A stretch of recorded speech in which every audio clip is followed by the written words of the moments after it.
Welcome to the EST Hangout. This is the EST Hangout, and today's guests are...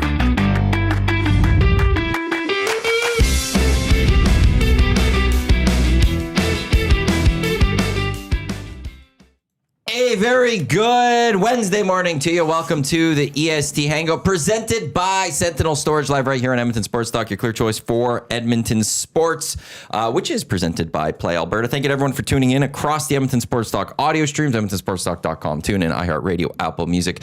For those watching on YouTube or those listening on podcast, thank you very much as well. Hit that thumbs up button if you are on YouTube. Mattias Iwanyk with you here again today. We got Shawn Belle. We got Dash in the Park from Heavy Hockey, friend of EST. Boys, how are we doing today? It's the start of the Edmonton Oilers' second preseason. Just kidding. It's the regular season. I mean, I'm not doing as good as Lenny McDavid, but I'm hanging in there. Bellsy?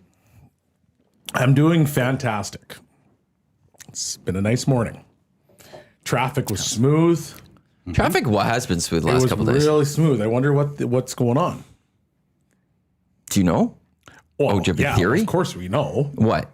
Well, school's out. Oh, yeah. I didn't think about that part. Yeah, I didn't think about that. Yeah. That makes sense. Can't blame Darnell Nurse for that.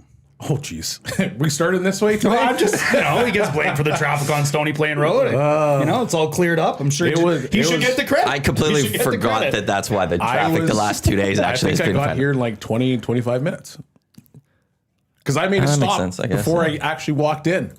Yeah, it was pretty smooth. That never happens. Yeah. You made a stop even? Yeah.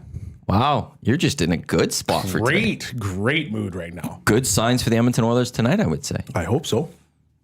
GCL Diesel, Wall Street pregame show. I got to get used to promoting this again because it's back tonight. 7 o'clock. Tom Gazzola will be on right here on Edmonton Sports Talk as him and Benny Thompson. They'll give you the Oil Stream pre and post game show tonight as they'll get you set for Oilers Flames puck drop just after, be a bit after 8 o'clock. I would assume tonight's game's probably about an 8:20 start, I would say. So be prepared for that. But I'm not looking forward to those again. These 8 o'clock starts, I hate them. 8:45 after the ovation ends. That's going to be something tonight. Yeah, McDavid's going to get a long one, you would have to expect. I'd say that those fans go till the PA announcer cuts them off.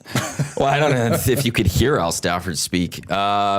I'm with you, Bellsy. I looked at the game. I was like, is it an 8 today? And I looked and I saw 8. I'm like, it's an 8 o'clock start tonight. Maybe one day. Back to back. The Oilers. Well, I could do it on Saturdays because... But that's what we've been used to on Saturdays. Yeah. Like the Oilers are the second. The Western teams get that second spot. Yeah. It's the midweeks. I understand today. But I'm just like I'm not. Gap and just be a 7:30. Yeah. 7:30 start. It extends probably to 8, and puck drop is actually at 8 o'clock. With after all the anthems and all that stuff. You want the soccer model, which is when they say a game, or baseball, when they say a game starts, that's when the game starts. Well, no, literally. But I'm saying 7:30 start time right now. Like, if we have an 8 o'clock start, it usually puck drop is somewhere in that 8:20, 8:30, depending on what kind of things they have going on before the game. Belzy's saying keep all things equal, just roll it back 30 minutes. Yes. Say the game starts at 7:30, but it's still starting at 8. Yeah. No, why don't you just say the game starts at 8 and have the game start at 8? Because that's not how it works, Matty. It does. But I'm saying in baseball and soccer, it works that way. Okay, we're talking about different sports now. I know, but baseball says first pitch is 7:06. First pitch is 7:06. Soccer kickoff is at 9. Kickoff's at 9. If us in hockey could do that, then I'm all for it. That's what I'm saying. So they have to just say, okay, puck drop will be 8 o'clock. Everything has to be shifted earlier. Puck drop is at 8. I would say 7:30, and then we know that if the puck, it's still going to be 30. We're going to complain anyway still. Yeah, but it's an easier complaint. Instead of starting at 8:30, and then now all of a sudden it's like, oh man, I got to go to bed. I'm getting too old for this. Yep. All right, like that half an hour, that's a good time. Mm-hmm. Half an hour is good things. That's what I'm going with. You say when it starts. It happens in. I'm going to agree with you on that. So if we say 8:05 puck drop, it should be 8:05 puck drop. But that never happens, and it hasn't happened in the last 15 years in Edmonton. And say that it's 8:06, 8:07, 8:08. It's the whole NHL. NBA too. What's The NBA so has a bad unique rule with about it. the NHL or hockey that they require an extra 8 to 12 minutes to drop the puck on time? Is it? It's not like we do. Yeah. It's often the TV because I'll use often when we hear it's like the Wednesday game, it's what, rivalry night in the States or something. I can't remember what they call it that. And there's the game that starts at 5, so they want to do a post game for the first game and then do a bit of conversation and a pregame for the next game. Yeah. So they want to make sure there's enough time for that. So that's why it pushes it back. Okay. The NBA has the same issue too. They'll have tip off that's supposed to be like a game in Golden State, 8:00, and it's 8:20 tip off. Mm-hmm. And you're just like, well, what are we doing here? Well, let's get going. Yeah. I will say this one, because the Oilers, the first, 2025, a lot of Eastern games. So there's a lot of early games for us to get used to. Sunday, October 26th, the Oilers are in Vancouver. Mm-hmm. Sunday, 8:00 start on a Sunday. I know. That's the worst of them all. A Sunday at 7 or 8 is the worst of them all. In Vancouver. I get it because it's still 7 o'clock out there. Yeah. Just move that thing up. That one is just okay. What times are the games starting in the East? Like what, if you're tuning into your 7. Toronto Maple Leafs, so it's 7. They could start at 6:30.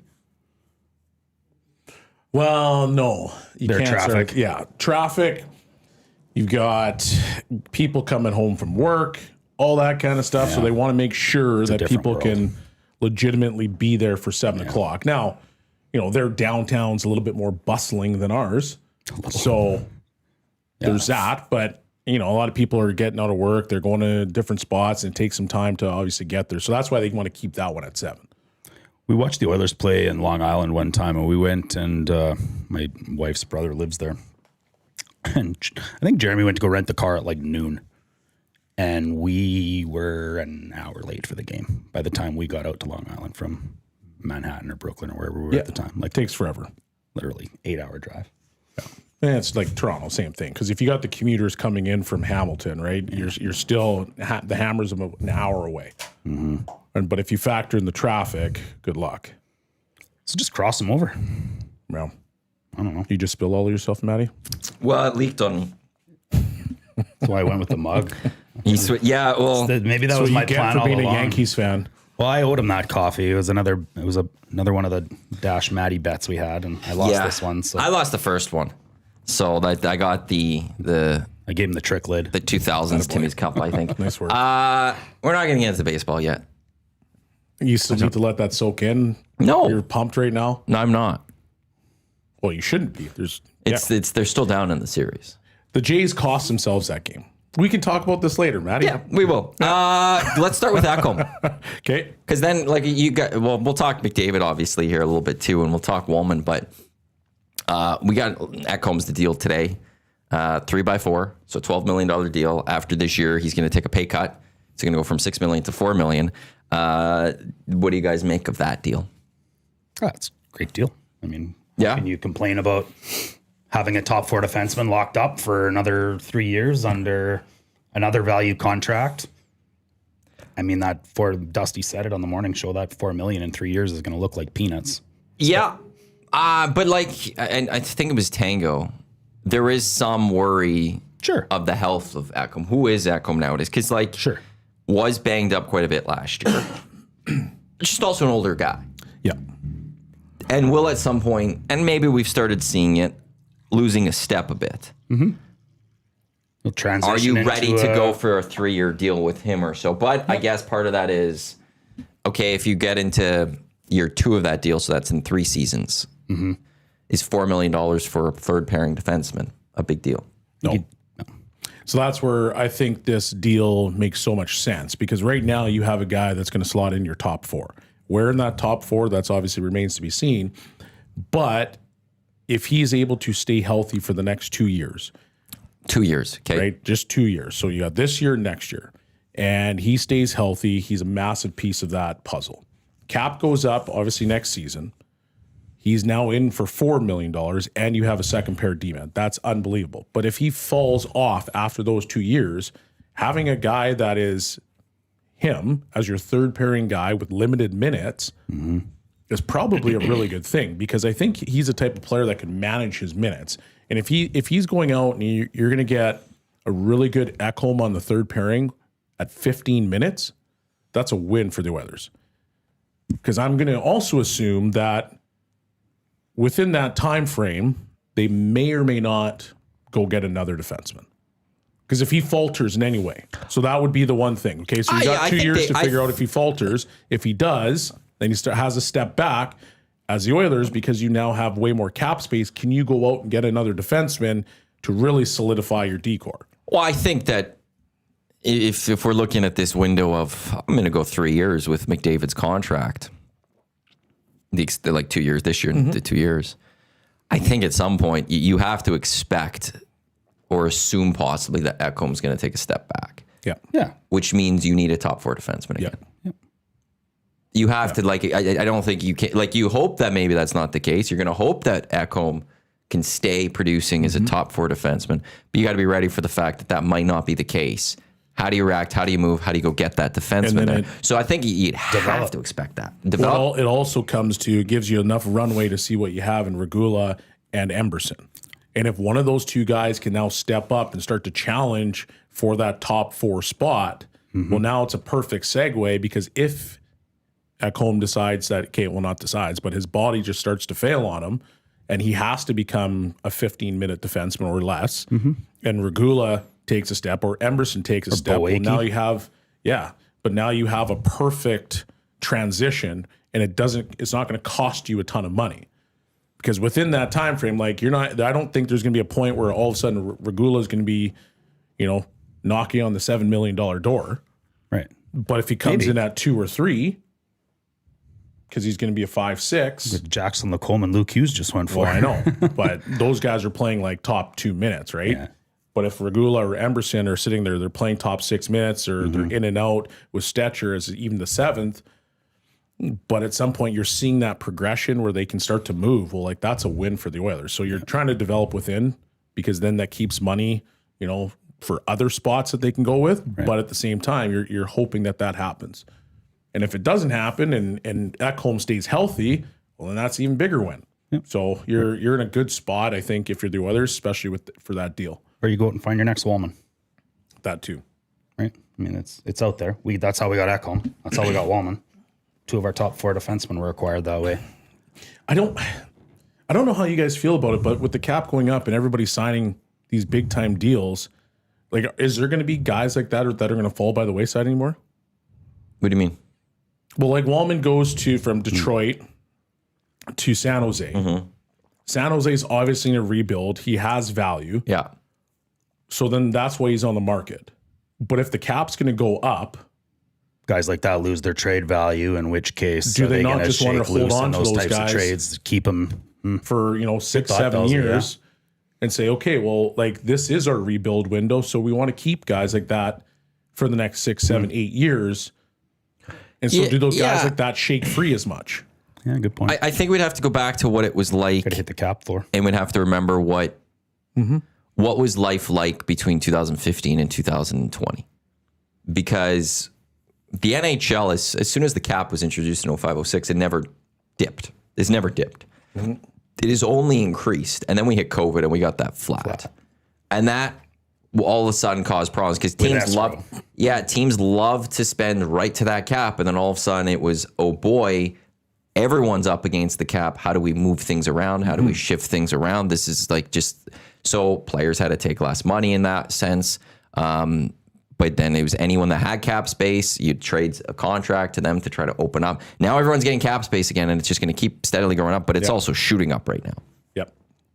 That I don't remember what happened like those 15, 16, 17, 18, and how much was there, have we seen more movement or from then, or is it flippers like that I don't remember. But that would be I don't remember that either, but I think that would be trying to figure out what that looks like would kind of like detail what Mike it might. Green, Anthony Ciu, like those were the same type of players in their day that. Yeah, but that was like around the COVID time. But we didn't know that yet. But we didn't know that. We didn't know, and the cap is going to jump up $7 million that year. Right. That was one of the, and that's why I'll still defend Ken Holland for those deals because I'm just trying to go off recency. I know, and I that's- think those were but- bad deals. no, well, you did. When it came to Athanasiou, they didn't re-sign him. They didn't qualify. Fair, but he's also a guy that slots into your lineup as a former 30. Was it 30 goals? Yeah, 29 And or so, like, something you're at least, hoping yeah. that he catches lightning in the Fast as bottle hell. with McDavid or Draisaitl, and then let's go. Well, the other But, part too was because of the flat cap, his qualifying offer was so high that they're like, well, we can't resign him. keep him for that. Had the cap gone up $7 million, they would have kept him. It would have been an easy 100%. You are qualifying him. You are keeping Athanasiou. That's the most recent thought I can come up Yes. with. As a pre-COVID, did players But- like that shake loose then? I think so, Belsey. Yeah, I think part of it too, though, is like I'll use San Jose for the case here with Wallman. Is there's always going to be those teams that are looking at, okay, who's the next draft pick, and how do we get bad so that we can get that top pick. So many good players I coming, don't too. disagree with you in any way, shape, or form to that comment. However, I'm going to use when the example of when Hall, Eberle were starting to roll into town. And I'll never forget this because me and Bucky have become pretty good buddies, and he's now working with our team. And it was after the season, and he's like, "Man, we could have used a lot of puck movers that year." And I looked at him. I was like, "Really?" He goes, "Yeah, we could have used a couple guys like Rub it you and in. Petio."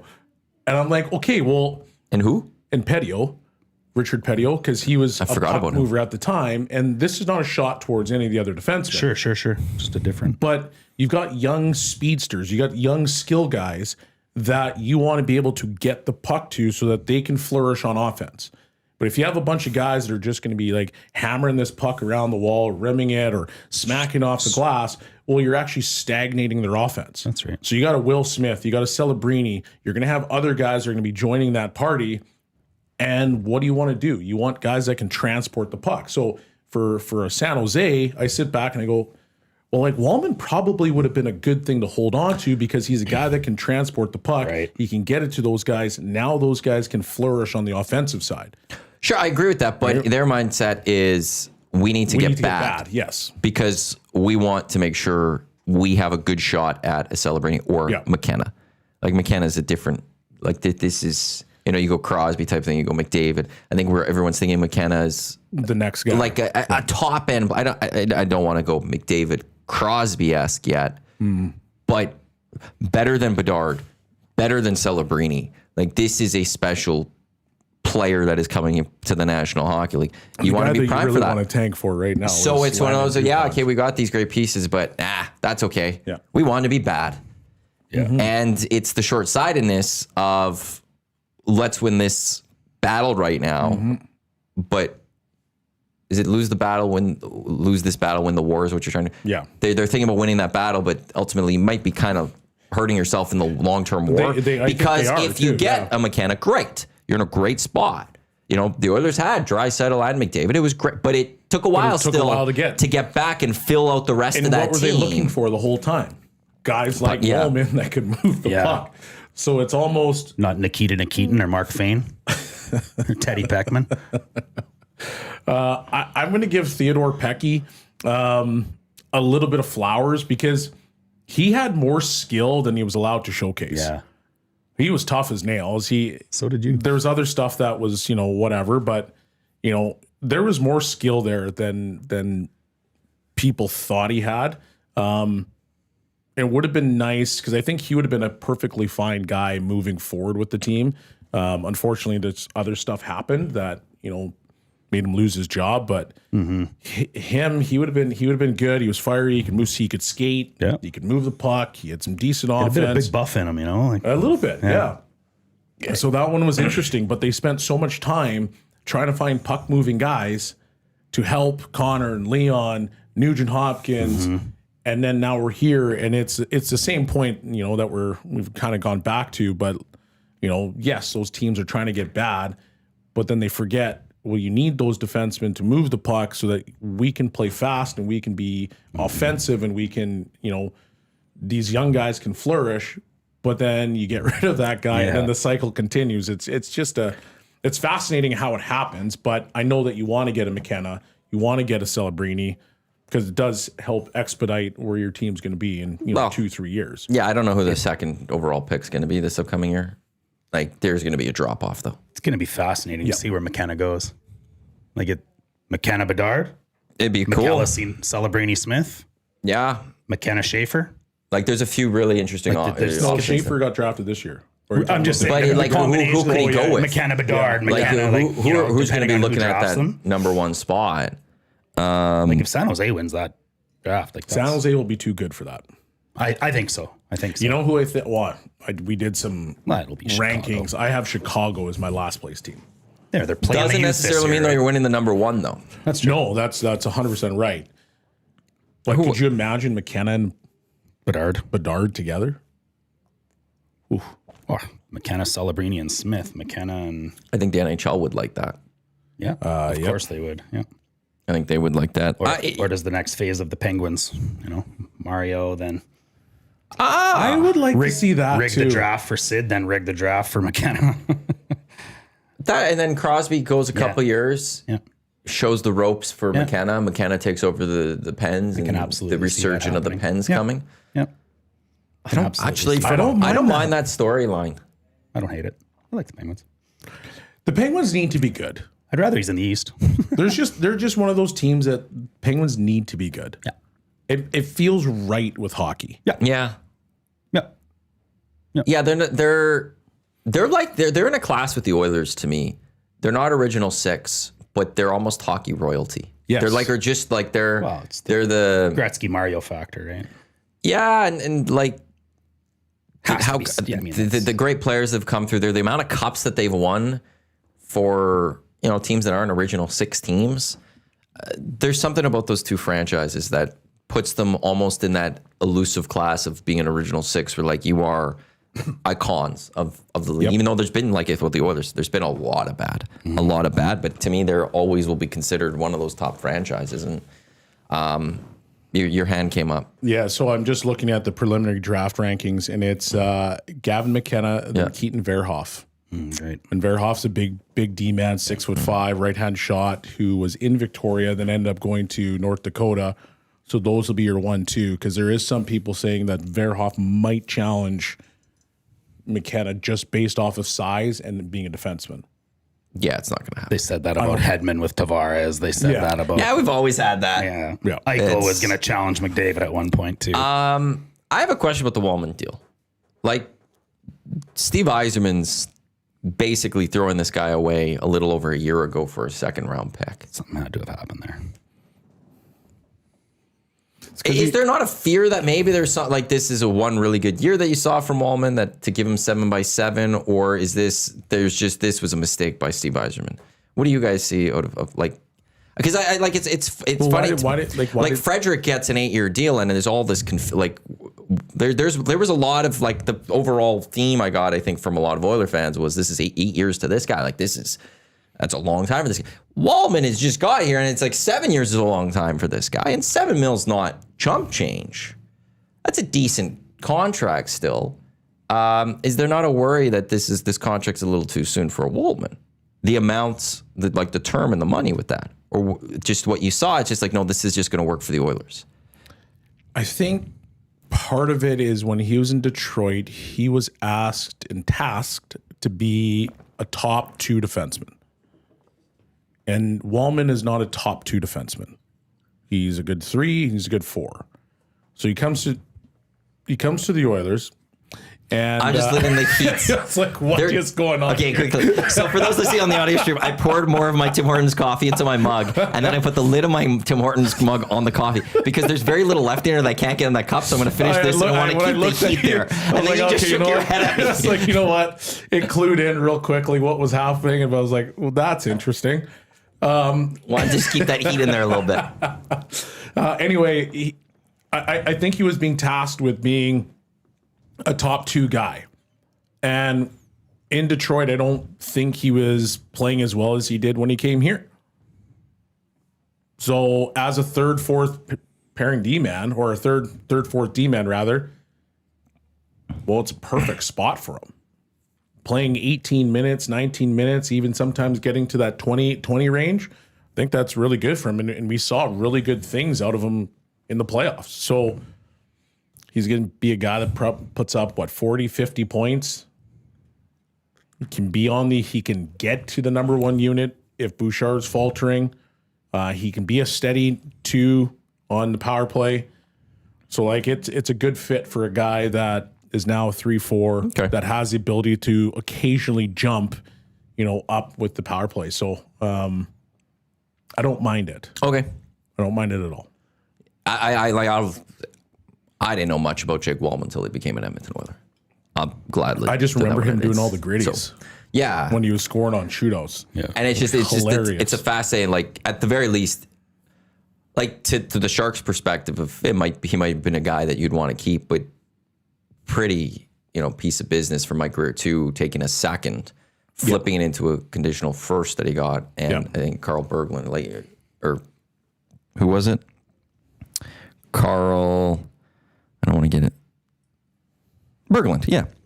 And there was a condition. I don't know what the conditional first, but so that's pretty business for Mike Grier at the very least. Yeah, he did a good job with what he had to, because everybody wasn't even thinking about Wallman. Nobody was.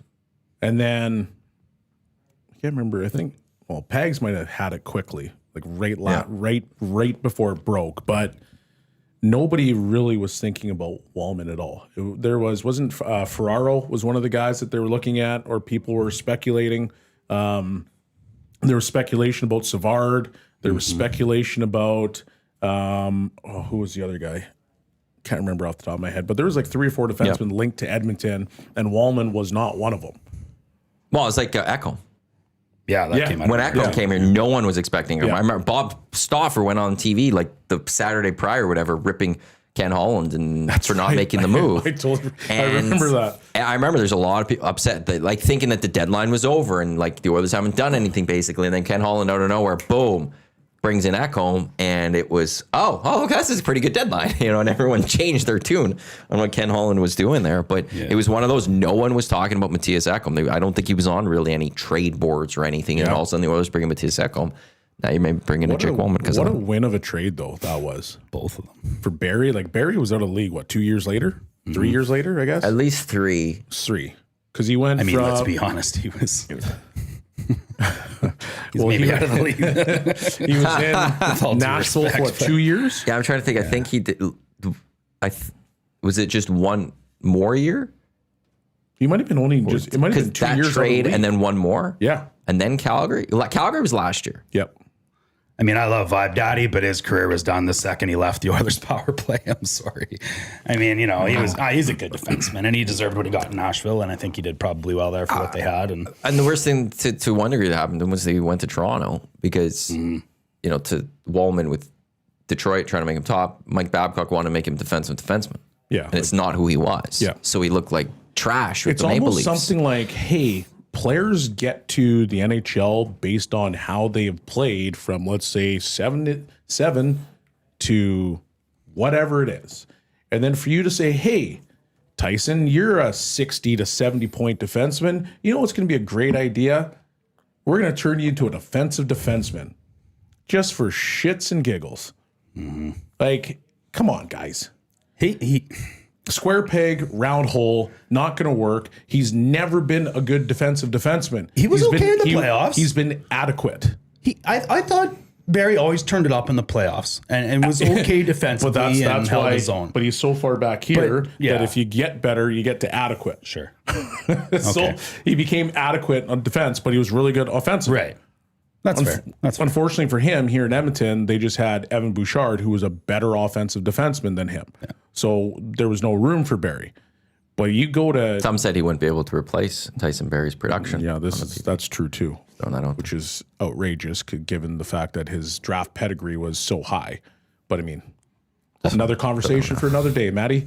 Obviously, the team likes what they see in Wallman. Like, I mean, he does a little bit of everything, right? He's just a bit of an a-hole. He's a little bit tough. He can shoot the biscuit. He can play the right side from the left. He can, fill in on the power play if need be. He can probably pitch on the penalty kill a little bit. So they like what they see. They obviously like his attitude in the room. I remember I just went and looked up who it was, but Emily Kaplan reported that when Wallman left Detroit, that there was a deal in place with Yzerman and the Rangers where Wallman was going to the Rangers for Trouba. And the deal was in place, and she reported that Trouba hadn't been consulted, nixed the deal, and Wallman was in a position where he had basically been told he was being traded. Oh, it's so... And now Yzerman had to move that cap space, in his opinion, and now he was in a position where nobody was willing to give him value because they knew. Yeah. So I did that. he basically had to pay to give him away to San Jose.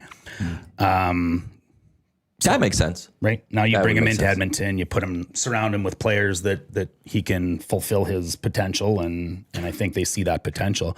What I like about that Ekholm and Wallman thing as a whole, and I think I said it to you in your office before we came in here, is that the Edmonton Oilers are now in a position where we've got 3 of our top 4 defensemen on value contracts, and our entire top 6 and more on value contracts. The best 2 players in the world on value contracts. When is the Edmonton Oilers? Never is the answer. When has the Oilers ever been able to say that they've got an entire core on value contracts? And to answer the question, is McDavid going to leave in 3 years? Not if they're still on all those value contracts and his best friends are all there.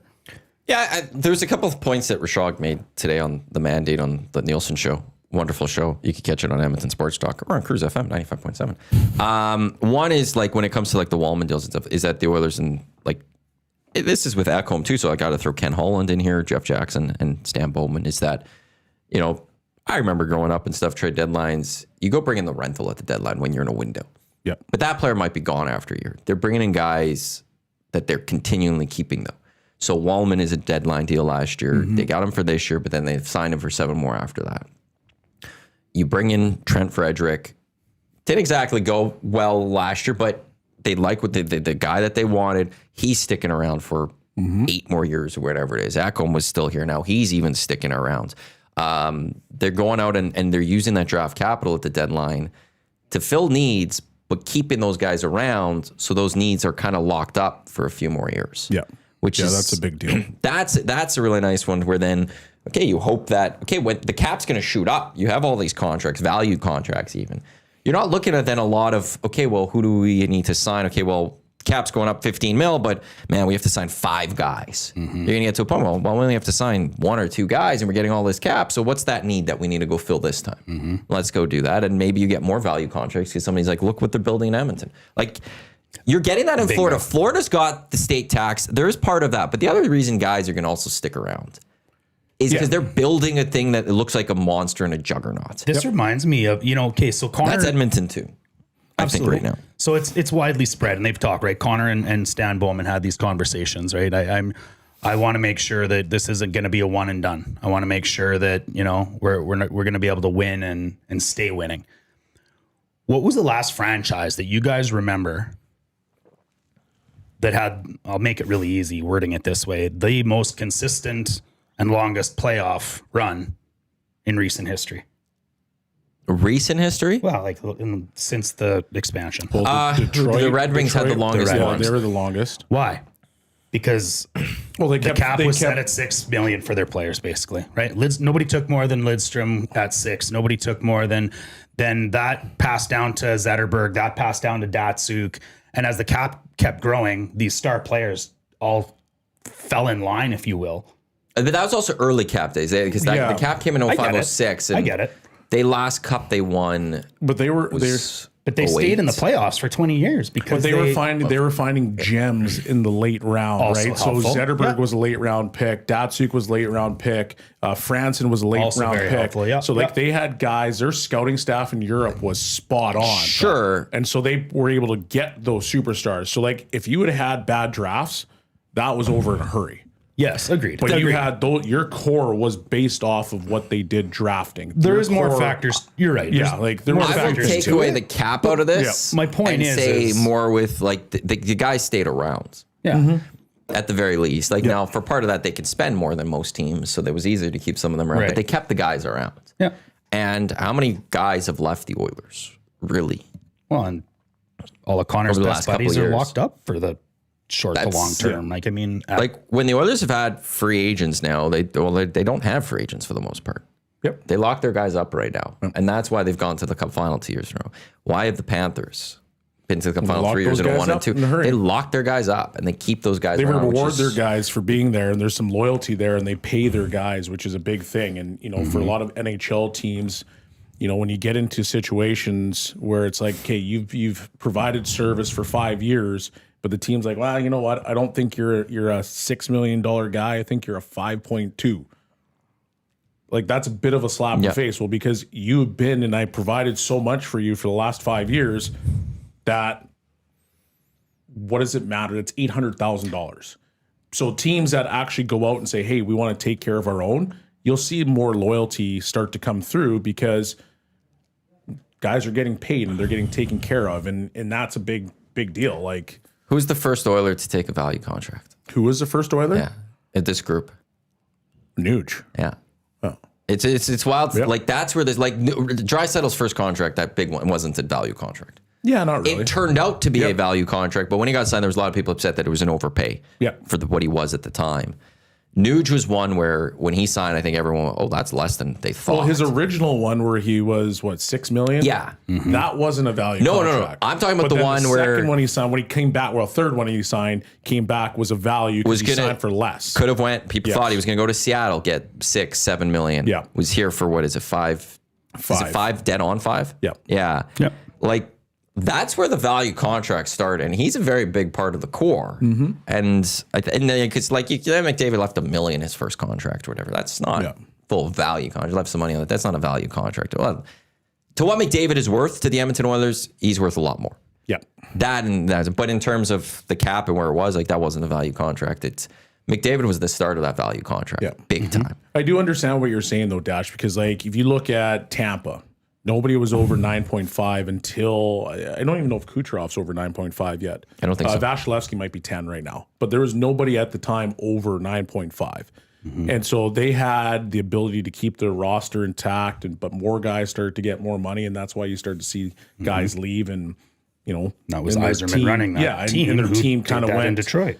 It's still good, but it's not as good as what it used to be. You see with Florida, yes, and we'll get into probably the argument at some point when you look at no state tax. I understand that, but it's an added value. Pittsburgh at the time, Crosby took less money. Malkin was the highest paid guy, but Malkin wasn't destroying their cap by any stretch of the imagination, so they were able to stay good for a long period of time. So teams that have been, because there was a stat that we talked about, Matty, where it was like teams over 10 million or players over 10 million, there's never been a cap team that has, in the cap era, there's never been a Stanley Cup winner that's had a player over 10 million. Because Bobrovsky, I think, is right on 10. At 10 or something. That's, I think, the number was. That's going to change. Yeah. Because the Oilers will win it. But as the cap goes up, you're just going to have more players that are going to be over 10, and naturally someone then eventually is going to win one. Yeah. But where it was, that's where it drops down. Okay, so I know tonight's game 1 of 82. So, but I'm jumping past 82 games right now. I'm jumping till game 82 is over.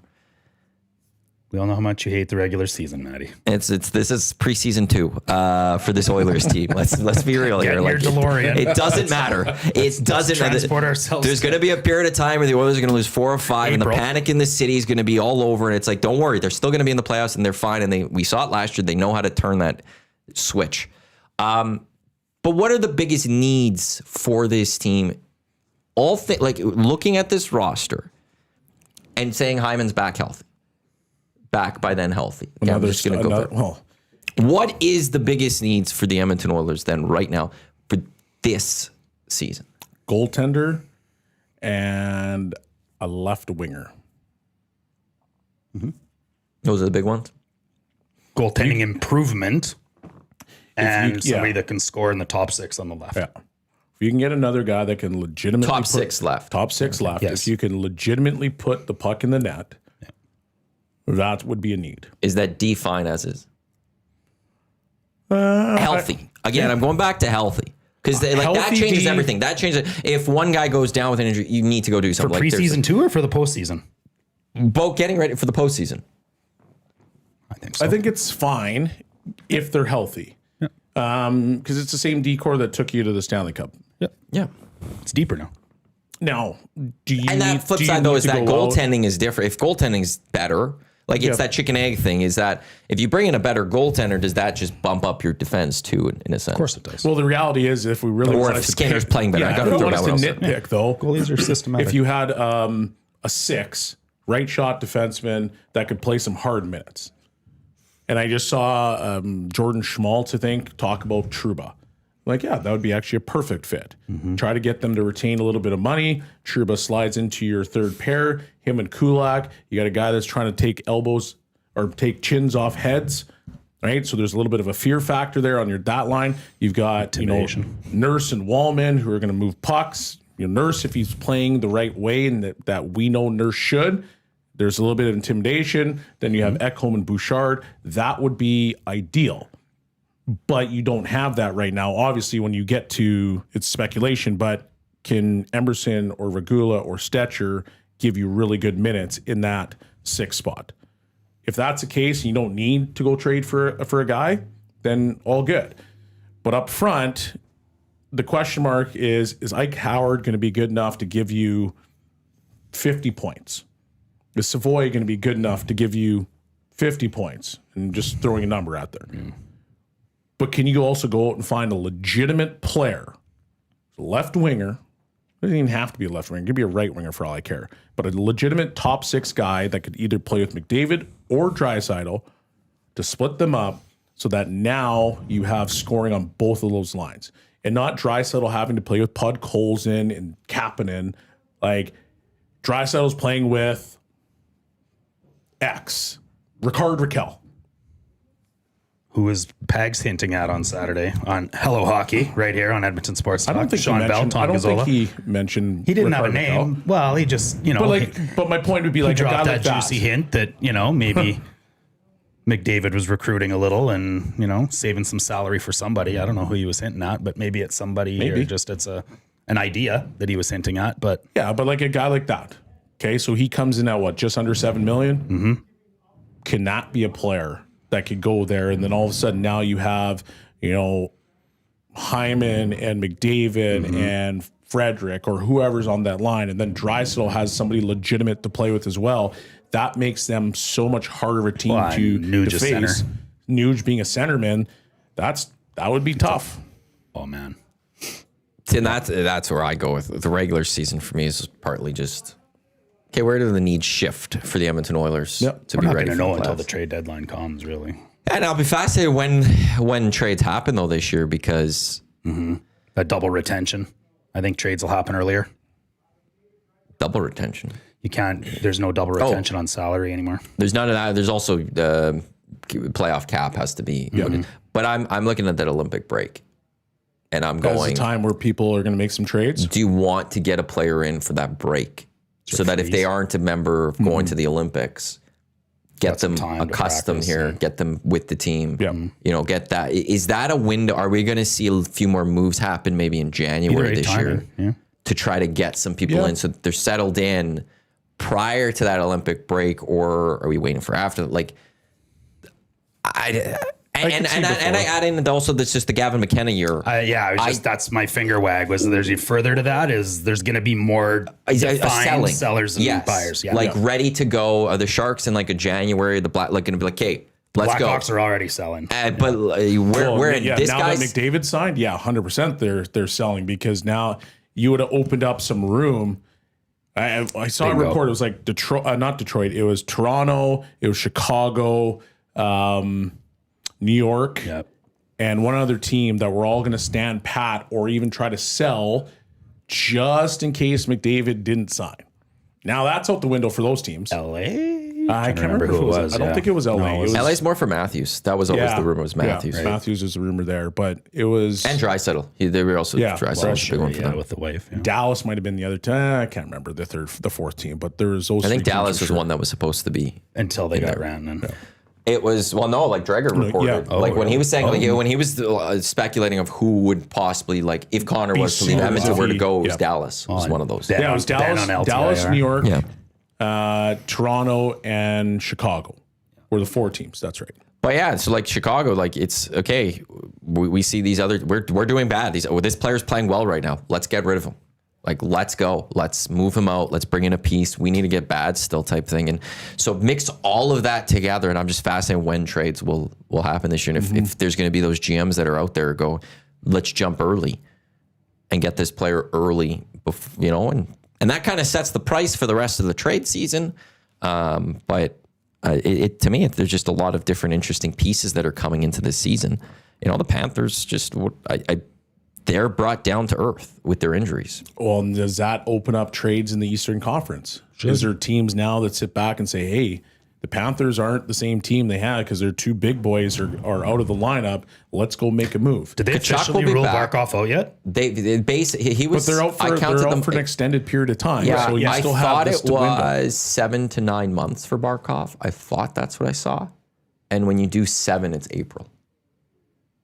Like if he's on schedule like ahead of time, he'll be ready for playoffs. But the question is, what Barkov are you going to get coming off that injury? Yep. So they're going to play with an $8 million cap deficit all year to be able to make room for him when he comes back. Or whoever comes back is going to have to sit in the press box. And that's why, like that wrinkle. Imagine? Well, but that wrinkle coming into this, GMs weren't ready for that one. It changes a lot. GMs were not ready for that one this imagine? year. And so I'm fascinated by it. Yeah, I know. Hey, well, let's get Ricard Raquel here on $6 million and then bench him for the playoffs because Bark's coming back. Yeah. It's going to be an Or interesting. if you're the Panthers, do you just roll with what you have? Because you're still pretty Depends deep where they lineup. are. Yeah. You don't replace him. And you don't replace them, and then you just allow those guys to come back in the can't lineup when they do, and then now you've got your team again. Chuck's one you have to just roll. Barkov's an interesting one. You have to know, like, hey, I think that's one where we'll see if the Panthers are making a move in January, February, they know Barkov's not coming back at all. Yeah. But if you all of a sudden see them make some sort of decent move, you're going, Barkov's not coming back. They're replacing Barkov right now. I found it interesting though how Finland didn't want to replace him on their first 6. I think that's impossible for, like, based on the timeline for him to. Apparently he was walking without crutches already. Barkov timeline. Send him to Moscow. Yeah, it was 7 to 9 month recovery timeline. Send him to So you have all of October, Ovechkin November, broke his December, leg and was January, back. February, March, April. That's all of it. But like, you wouldn't be back till May. I on think that you're timeline. forgetting that Ovechkin broke his leg and was back way quicker than anybody expected, scoring goals. Big U But says that Seb's they'll different. wait until the Olympic break to officially rule him out, and then they get $3 million now, and once he's out, they'll use the extra $7 million at the deadline. Yeah, and that's. But also, if or they won't rule him out, and they'll know he's coming back, and it's okay. They're just sitting there going, "We've got Barkov coming back," and. But yeah, that wrinkle just changed a lot. Big time, Because it was going to be for next year, but then also the NHL said, "Nah, we're doing it this year," Yep. and that's going to impact a lot of teams. But is there enough teams in the East that can sit there and say, hey, we feel that we're a contender or we're close to it, so that if Florida falters in any way, shape, or form, we can maybe push them out of the playoffs by going and get a few guys right now? Who would those teams be? So Toronto, I think is going to be in the playoffs. Yeah. I would put them there. They took the Panthers to 7. Yep. They should feel that Carolina's as much as we don't gonna want be that. in the playoffs. Yeah. And they get the easier road to a conference finals to then meet them. Tampa's going to be in the playoffs. That's all I would put there. Really, eh? Yeah.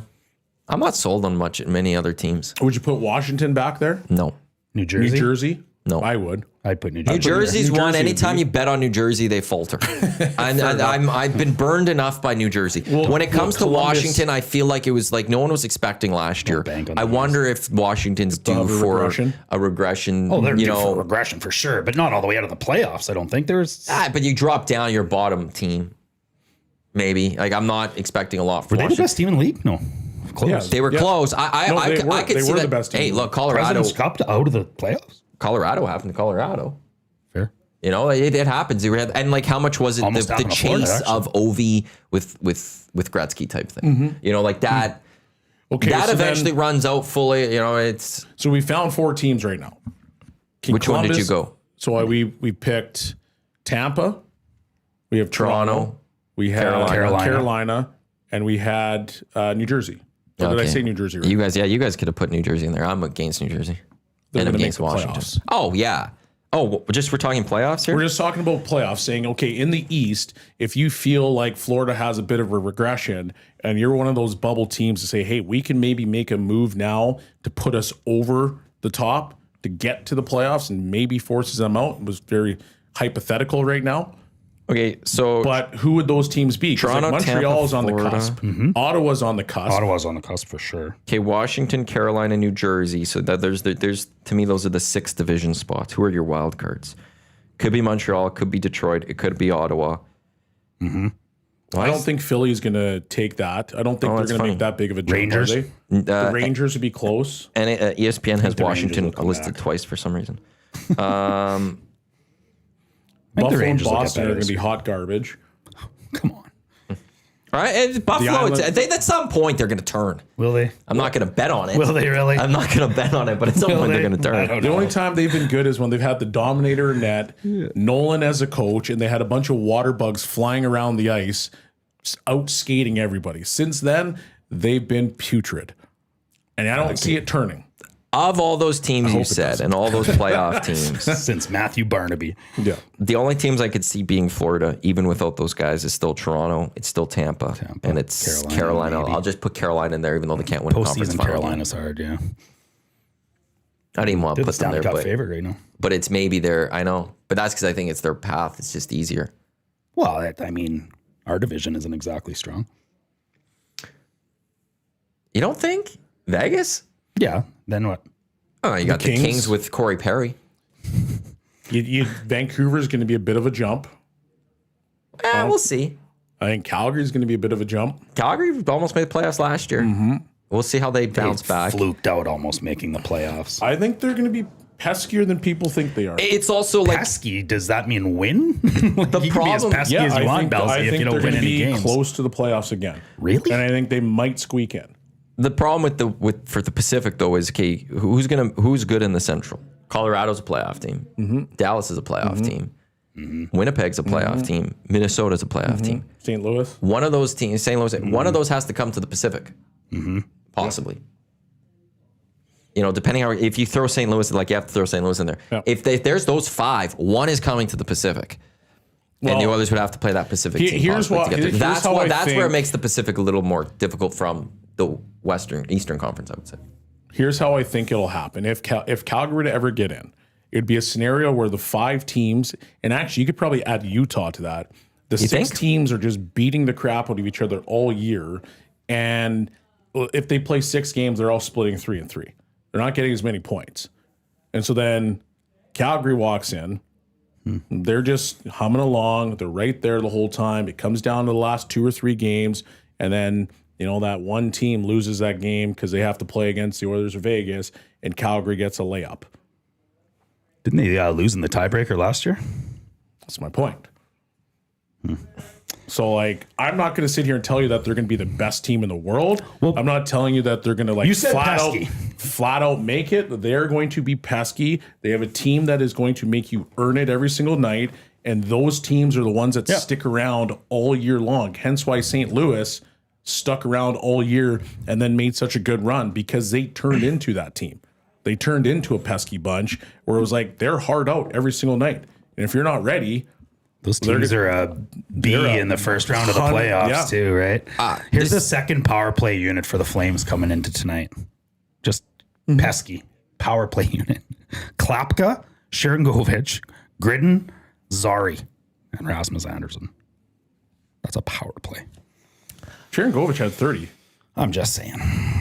This is the EST Hangout presented by Sentinel Storage, Canada Storage experts, more than 2 decades helping Canadians through life transition. Canadian storage provider Shawn Belle, Park and Matthew Iwanyk, with you here on Edmonton Sports Talk. The official drink of the EST Hangout is the Finnish long drink, legend of 1952. Drink unlike any other sparkling refreshment, real liquor. Longdrink.com/Canada, where you can enter your post. You can find a liquor store and establishment nearest you with the long drink. They have a partnership with OEG. You can get it at the Oilers game tonight. Here are the division playoff teams from last year. So I'm taking wildcard teams out of this. Yep.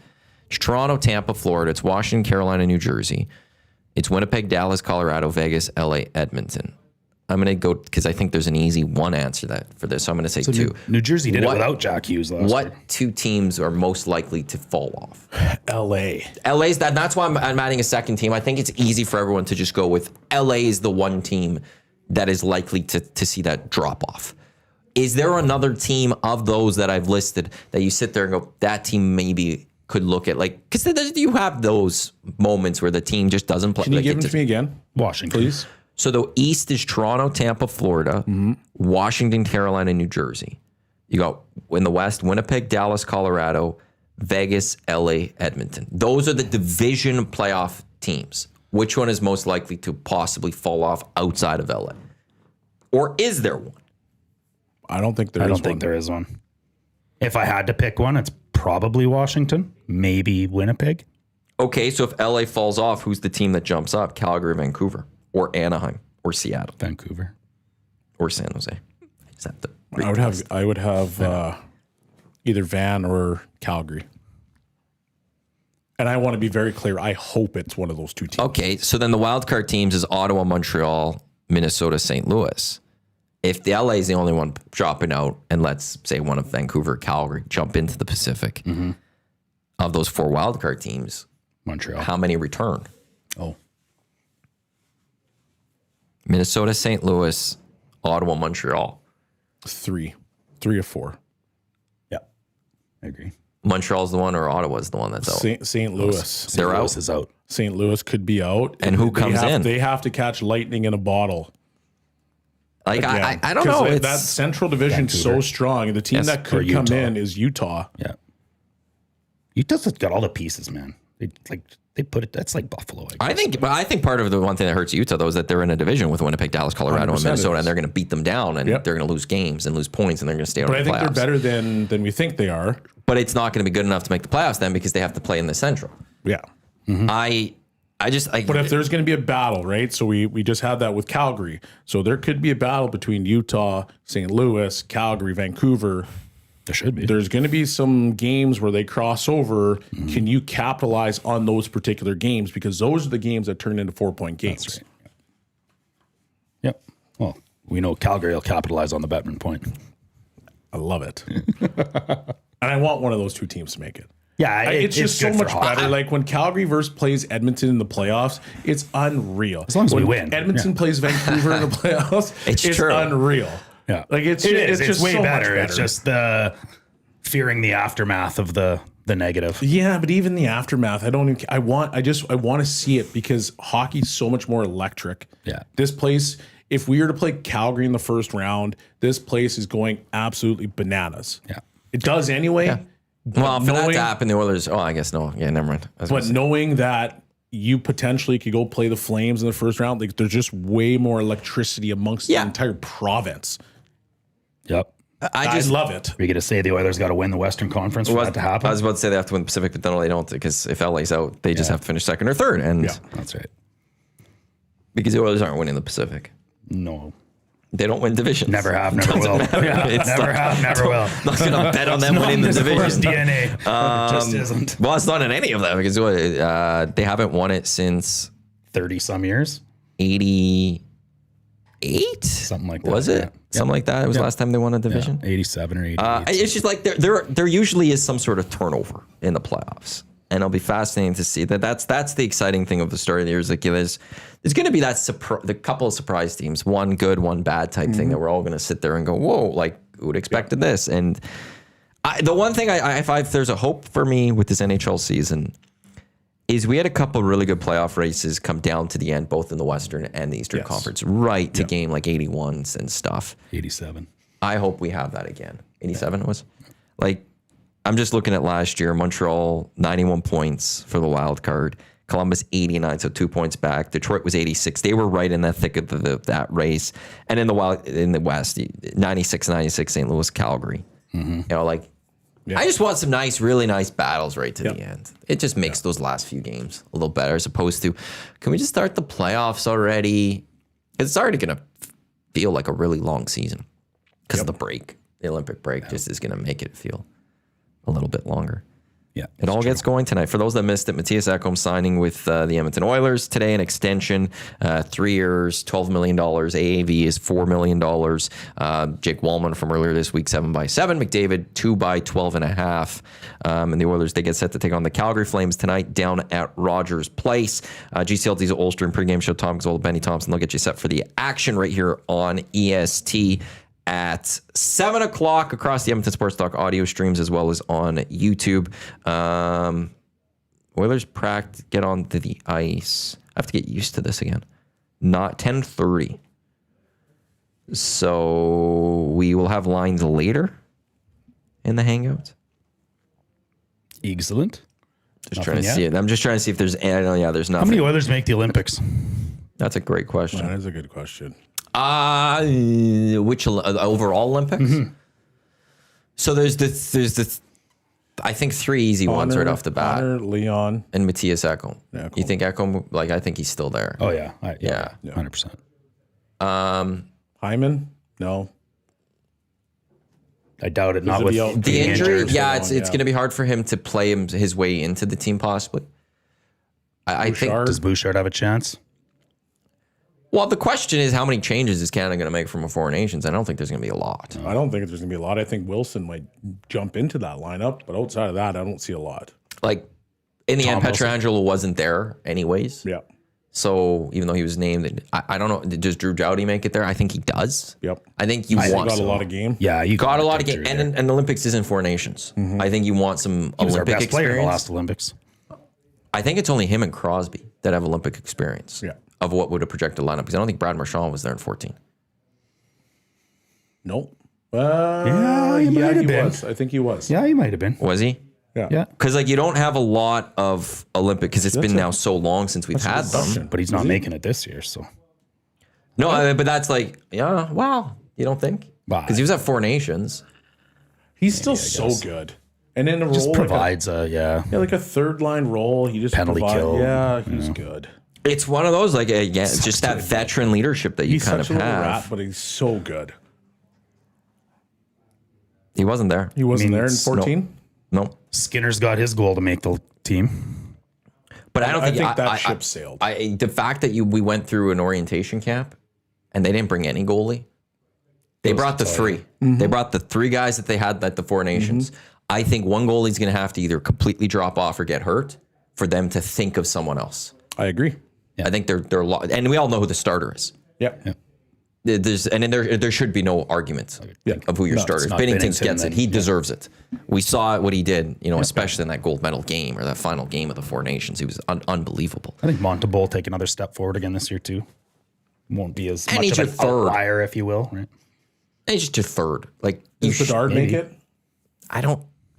I would say Celebrini probably has a better chance over Bedard. For sure, Celebrini is Celebrini has a so better good. chance. For sure, So he does. good. But Bedard's that's too much of a one-trick pony, and it just doesn't really suit the Olympics well. At least at small ice, but still. And that's what, like I don't see any other. I just don't know if Bouchard gets there. I don't know if Hyman gets there. Nuge was at that orientation camp. I don't think he gets there. Yeah. So I don't think there's either. another Yeah. Canadian that goes because I don't see a lot of changes Canada's going to do because they're you just won the Four Nations. You're going to look at that roster and go like, okay, maybe 2 or 3 guys will switch out. Yeah. Yeah. So then are there any other teams that we're looking at that we've missed? Other nations? No, because take we a don't look. really have nobody from Finland. Let me look at the Oilers roster by nationality. Pud Colson.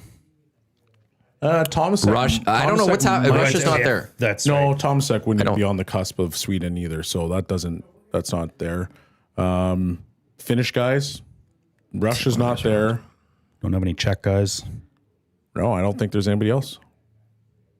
Fredericks, No U.S. Gaetan Haas anymore. Isaac to Howard's U.S. throw on the German Mattias team. Janmark, Sweden. Max Jones, U.S. Kapanen's Finland. Yeah, I think that's- Kaplan might Podkolzin's be the one Russia. guy in with Finland, Tomasek. and he'd be a stretch though. I think he'd be a fourth line guy on that team. Ty Emberson, USA. Regula, USA. Yeah, I think so. I think you're looking at maybe 4. Russia is not at the Olympics, correct? Correct. yeah. What did they do last Olympics for Russia? Benny, we said Ekholm. Like Team Olympics. It was something like that, wasn't it? I think so. They still allowed. There were still Russians Russians are allowed to compete. Yes, but what were they? They're known as the International Athletes of. I forgot what it was. so 2000 was the last. That was 2022 was the last Olympic. So they're. I think the IIHF's ruled Russia out. Yes, And that I need. But at the games, they will be allowed to participate. yeah, just not in ice hockey. Yes, Yeah, because there's still a qualifying, I guess, and so the IIHF is the one that gets to announce. Okay. The Russian. That's not right. I'm listening at the athletes as Russian Olympic Committee. They're called, but that's not fully right. That's what I thought. Yeah. is it Olympic Olympics. athletes from Russia? Something like that. I That's thought. what supersized Indiana Jones said in the nasty chat. Here, let me look. Participating. Oh, that's the They participating fly the Olympic flag, committees. not the Russian flag. Yeah, so they're not there as Russia. They're there as the independent athletes, but they're the Russian Olympic Committee athletes at the 2022 Olympics. Rip City Step said Bowman's on the USA management team. Do you think he'd put Frederick on that team? No, He's on the management team, but he's not the GM. He's not the head You dog. can still lobby though. You could lobby. I like Frederick, but you're not changing much to that U.S. team either. Same. What if That's They're the the thing. same. They're not changing that team. What if Frederick comes out and scores 10 goals in the first 20 games? That's great. That's great for us. Awesome, Freddie. Good on Great ya. job, buddy. You're not making the still not Olympics. making the Olympic team, buddy. Olympic athletes from Russia. No, they would not be able to use Olympic athletes from Russia. That's what they did in 2018. Is Thomas Ek Czech? So they have to I be wondered from. that. That's when you said Swedish. I said, do we have a Czech player? No, Or is he, Czech, or is he but Swedish? he's Czech. Sorry, yeah. So he might have an also he might outside have a chance of chance, You Czech, think? depending I on would how he think so. does. How many? But yeah, now I If gotta he go to scores Russia. 10 goals, then yes, maybe. But Frederick, like I don't PP. see him beating anybody out from that U.S. roster. Yep. And once again, it's not a shot at him. It's just that roster, that U.S. roster It's was the deepest so roster good. in the Olympics, I think. Really. So good. Yeah, so there is no Russia. So 4 nations face off. I just want to see who this U.S. team is. It's anywhere from 22 to 26 active Czech players in the NHL. With him being one of them. So I think he could be there. Yeah. So you're probably looking at 4 to 5. Yeah. The U.S. forwards. Who do they have? Kachuk, Eichel, Miller, Boldy, Trocheck, Kachuk, Matthews. Kreider, Larkin, Nelson, Matthews, Gensel, Connor, Hughes. That's sick. That is so Who drops out for Nobody. Trent Frederick? Nobody. Barring injury. Nobody. In fact, you know what? Keep going down the U.S. list. Like he's probably another 10 players down with the way that guys like Boldy and Yep. like Who wasn't there for Canada on defense again? who wasn't there? Harley? Pietrangelo. No. Wasn't there somebody else that was hurt? Well, in the U.S., Hughes was hurt. Yeah, didn't Canada have somebody not go because they were hurt? Well, who got hurt when Harley was put in? That's where we were Josh Morrissey. there. Yeah. That's the one. Or did Morrissey? He was there. No, yeah, he was there. I'm Morrissey trying to played, think. There but was. he I hurt. thought there was somebody else that Canada didn't have that just couldn't be named. Maybe I'm off on that. I don't know. I just The don't. nasties will I'm get not us. thinking that there's going to be a lot of changes for No. Canada or the US. I can't see them. And it'll be fascinating to see. And it'll be How those could two they teams meet? in the finals again. or semis. It depends how it I all do wish plays Russia out. was in it because I think the Russian team would be the one team that could challenge. They never have both of them. defense No, but or they're- goaltending. You don't need like it it when you always got blows them. up They're there. good. We said and then until they get to the Olympics and they get lit up 8-2 or something. Get the three And get best knocked goalies out. in the biggest universe. wild cards because they're probably all drinking vodka. Okay, on the so gas. They're on the how does gas. this work? Canada's in Group A, Theodore. Group B, Group. Thank you. Thank you, Rip City Step. So told you the nasties would get us. So how does this work? So they just rank. So the top team of each group goes directly to the quarters. The best second place team goes directly to the quarters. And then everyone else goes into the playoffs and they go into the Do they first have bracket. the groups already set Yes. up? Yes. Canada's with Czechs, Switzerland, and France. Okay, so they're first. Finland's got Sweden, Slovakia, and Italy. So they might be the best, second best. U.S., Germany, Latvia, Denmark. Germany, U.S. So U.S. will win. Sweden will likely win. Canada will likely win. Do the Czechs or Finns? Who's the better? Finns or Germans? You taking Czech out? Mm-hmm. Czechs against Switzerland and France versus Finland taking Slovakia and Italy, and Germany gets Latvia and Denmark. Yeah, okay, I see what you're saying there. Yeah. So then you go into this. So that's where kind of the ranking comes, where like it might go U.S., Canada, Sweden, or something. Yeah, I think that'll be goals for. But it also might go right? Sweden, Yeah, U.S., yeah. Canada, or something like that, and that's where we might get a semifinal Canada U.S. Yeah. Like that's the one thing. Like there's no guarantee that they'll necessarily meet in a final, but watch, somebody's gonna get knocked out early. We're gonna get neither of those two. As long as it's America, I'm happy. Wild. Screw America. Yeah. And it will always have 4 nations over them still. This is true. Okay, are you ready to talk about it? Oh, I didn't change this. I got one more question before we go baseball. Oh, is that where we're going? What do you guys think Skinner's when he extends, or if he extends, and Let's what not do you think talk- that let's next not even talk contract's about going to it. look like? Let's not even talk about it. No, How did the Oilers finish this season? that's what it's all about. 6. If you get back to a cup final type that's thing, I don't care whether you win or lose. He's going to have negotiating power of goalie the team. Who's to the the goaltender that just signed for like 6? Spencer Knight, Gustafson, Well, there you go. That's his comps. Wolf has 30. Those 9 career his, wins and Those are got his comps. So 7.5. you immediately have a guy going to $6 million. Wolf got 7.5. Yeah, well, 6 to It depends. 7. If he's an Oiler, If he's still an if he's Oiler, the yes. guy, if he's the guy for the Oilers, maybe he's also a guy that sits there and takes 5.5, keeps it at 6 because McDavid's done this, and we got to keep this core together. And that's. I wonder how much of that McDavid kind of now filtered, like how much did, I don't know if maybe that impacted Ekholm When or you're going not. to get your first big check, I think you should get your first big check. I don't But think is Skinner should six be or taking 7? Like, is that extra mil going to be worth it for Skinner? Or I'd is say it that's what the market rate is right now. sure? But you also have to sit there and go, if I don't sign here with the Oilers and the Oilers do want me, I'm not Somebody going to a willing. team that's going to put me in a cup contender necessarily right off the bat. Maybe not. And I want that cup. His is entirely dependent on the season, I think. Yeah. Maddie, are you ready? What's there to talk about? There's lots to talk about, Matthew. There's not a lot to talk about. Yeah, you with just this. don't want to talk about it because you know the Yankees are in trouble. I'm okay. If the Yankees lose, Aaron Boone hopefully gets fired. There's a silver lining to all of this for me. No, he didn't. He absolutely did not. Judge 100%. just saved Boone's job. He did not. Yep. They lose tonight. Then Aaron Boone, and look, Aaron Boone might still have a job next year. I will. don't know what Brian Cashman's thinking. He will. Brian Cashman should have fired Aaron Boone last year. Well, probably not because he's taking them back to the playoffs.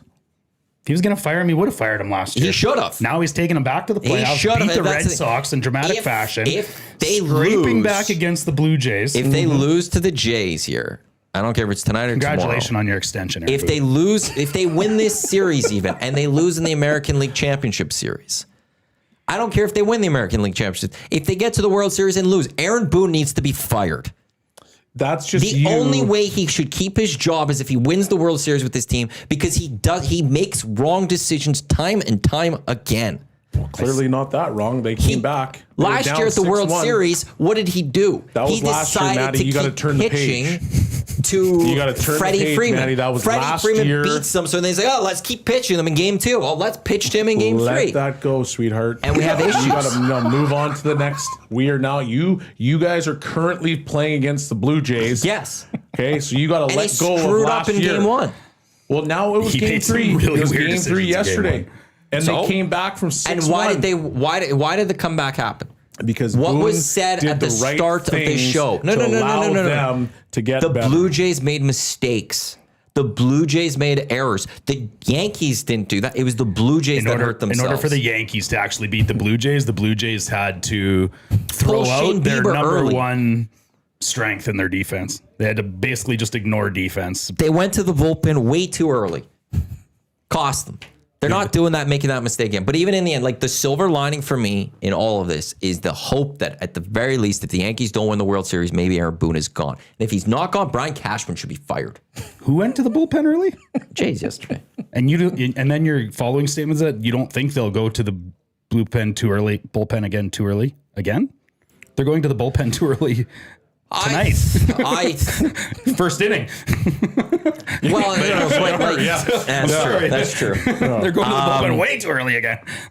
But it wasn't the Yankees that had that. The Yankees can't hold the Jays. Last night they held the Jays to 6 runs.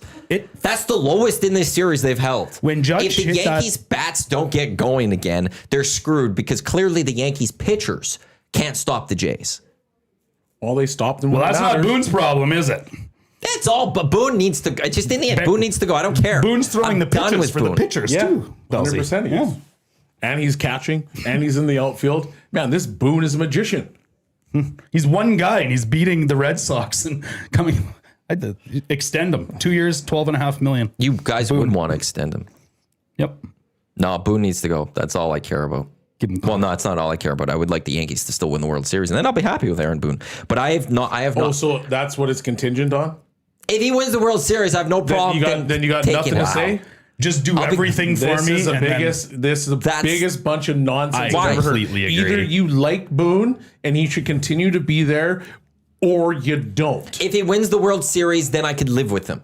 I won't. Oh my God! Wow. Well, I'm not going to. You know who got this the World is, Series. Belzy, you know who this is? What's this the guy difference? right here beside us is the guy that texts into the post-game show about Skinner every single game, no matter what.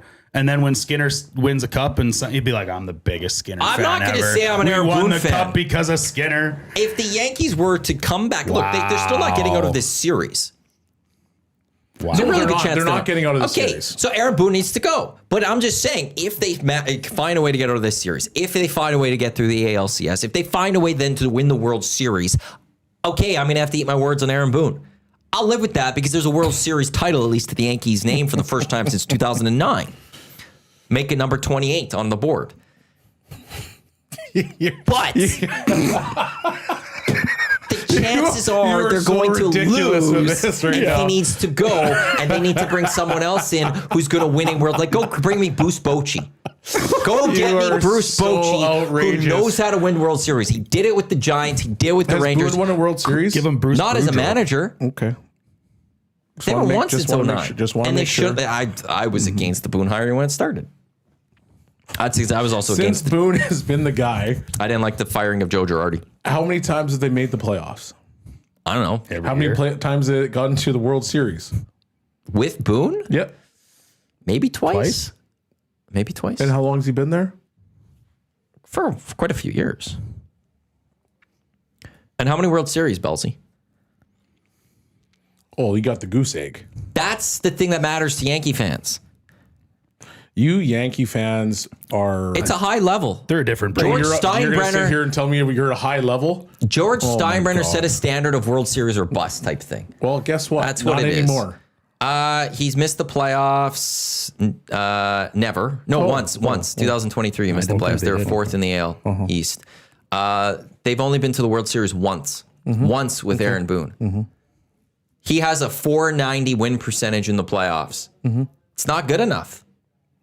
Boone to the moon. Do you want to have a 900? Thank you for the 0-3 home run against the Red Sox. I'm thankful for that.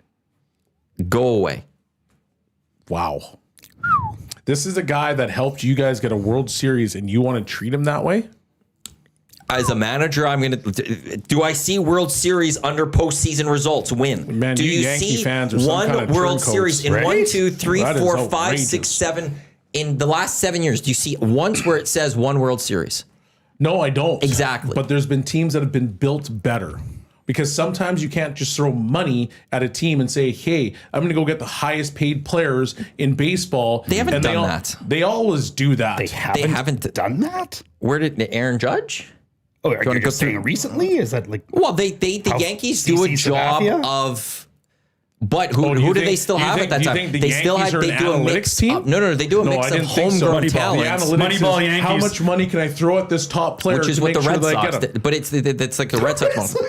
The Red Sox model of they took Moneyball and they added money to it, and they won World Series with Theo Epstein. What the Yankees have always done is they've always had some homegrown talent that is one, but they add and supplement it while spending money. I'm not going to deny that. Like when they won in 2009, they still had Andy Pettitte, who was homegrown. They still had Derek Jeter. They still had Jorge Posada. They still had Bernie Williams. 4 big pieces of that team. They still had Brett Gardner, who was homegrown. I think Robinson Cano was homegrown and stuff. They had homegrown talent for that. No. Cano was a Yankee to start his career. Was he? Yeah, then he went to Seattle and the Mets and all that. Padre. They added CC Sabathia. They added Mark Teixeira. They added AJ Burnett. Those are legitimate ads. But they still That's had just throw as much money as the wall to get the best players you possibly can. Insert and them it won in them your a World lineup. Series. It did, but that's been the formula and mentality of Yankees the entire time. But the thing is, they also still have homegrown. And when you look at their World Series, they still have players that they've grown. I know who's the manager before Aaron Boone? It was Joe Girardi.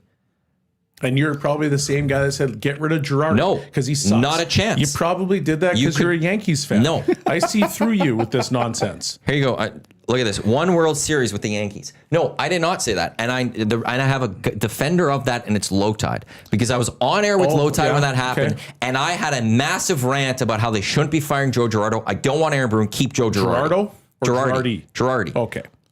I stand by. You can't even pronounce his name right. Should not have gotten rid of Joe Girardi. You don't even like him. I love Joe Girardi. Love Joe Girardi. I'll get you in touch with Low Tide. For that. That's from Moneyball? Anderson? Yeah. Anderson. You don't even like Anderson. The last 2 managers prior to Aaron Boone won World Series for the New York Yankees. Maybe it's just the Yankee players that aren't good enough. No, it's the manager that's trash. He kept throwing to Freddie Freeman last year. That was last year. Right, Aaron Boone threw those pitches, right? He called for them. Could have had a different strategy. Mm-hmm. Aaron Boone needs to go. Aaron Boone missed the corner. Yeah. Man, just the arrogance. Aaron Boone's Yes, slider the didn't break enough. Yankee fans were completely arrogant. You guys are. There's it's disgusting. it's defense of It makes me feel gross. That's fine. I don't give a damn how you feel. Well, you know I don't what? give a You damn better how give a anyone damn feels. how I feel Because after the Blue Jays whoop that ass, Cool. Then you'll be wondering how I feel because I'm going to be celebrating. I was going to wear a Blue Jays jersey today. Sure, celebrate. You And beat then the you Yankees. are going away. Bye bye. Cool. Peace. I almost wore it too. I didn't want to jinx. How many Either did I. how many Blue Jays games do you watch when they're bad? Lots. How many Because games I'm did- loyal. Are you? Yeah, Are I'm you? a Dolphins fan. You never loyal. Okay, I'll give you that. I got to give you that. No, it's in the end. It's just one of those. Okay, cool. You guys, maybe you guys will go win your 3rd World Series. That cute. 27, baby. 27.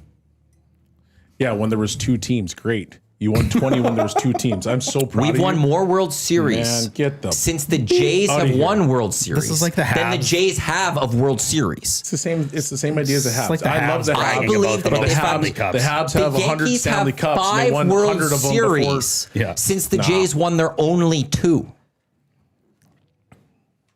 And And so there's 3 teams that played. Whoop-de-doo. So then the Jays have no World Series. Well, the Jays won because they were a team and they grinded it, and Joe Carter smashed that ball into the stratosphere. touch them all, Joe. Touch them Cool. all. And Roberto Alomar was nasty. Awesome. Paul Molitor. I man. just be What a an Toronto time. fan. Yeah. I thought What a time I've to always be grew alive. up cheering for like knowing that Toronto's a place not to cheer for. But if you guys want to be all pro Toronto, And then I'm sure you guys you're going will. to try to pull that and then be like, I'm a Yankee fan? Yeah, I don't care about That is Canada. like, that's Or for like living in the the slums, Toronto man. part, they're not Canada. Oh my gosh! I was an Expos fan. So you don't I like was an you don't like Expos fan. Canadians? That's why you cheer for the Yankees. I was an Expos fan. You I heard will it here never first. go to the Toronto Matty doesn't Blue like Jays. Canada. I will never go to the Toronto Blue Jays as an Expos fan. That was my team from Canada.